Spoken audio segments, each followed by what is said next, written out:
उत्तर प्रदेश में इस समय परिवर्तन की लहर है और भारतीय जनता पार्टी की इस वर्तमान सरकार की नीतियों और कार्यक्रमों से लोग ऊब चुके हैं। बेरोजगारी पराकाष्ठा तक बढ़ा दी, महंगाई बेहिसाब बढ़ी, किसान परेशान हैं, नौजवान रोजगार से लेके शिक्षा से लेके तमाम सुविधाओं के लिए परेशान हैं, कर्मचारी अलग परेशान हैं। जितने भी और लोग हैं, चाहे वो रोजगार सेवक हों, शिक्षक हों, आंगनवाड़ी के कार्यकर्ती हों, निदेशक हों, हर तरफ समाज में हाहाकार है और सभी लोग उत्तर प्रदेश में सरकार को बदलना चाहते हैं और माननीय अखिलेश यादव जी में और समाजवादी पार्टी में भरोसा लोगों का ज़बरदस्त बढ़ा है और उसी भरोसे की बुनियाद पर हम कह सकते हैं कि उत्तर प्रदेश में परिवर्तन होना है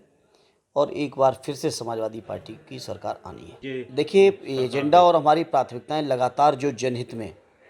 बहुत अध्ययन करने के बाद जो जनता की ज़रूरत की चीज़ें हैं, जनता जिन बातों को लेकर चिंतित है, परेशान है या सरकार से जो उम्मीदें हैं जनता को,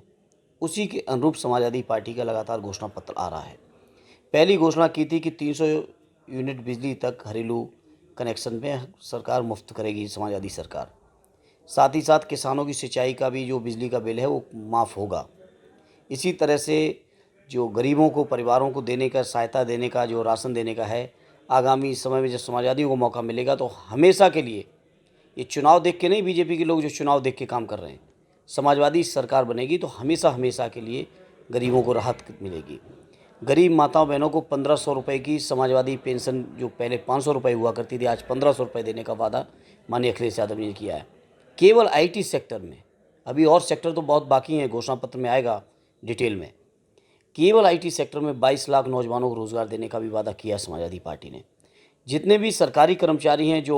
नई पेंशन स्कीम से परेशान थे, जिनका भविष्य अधर में था, अंधकार में था,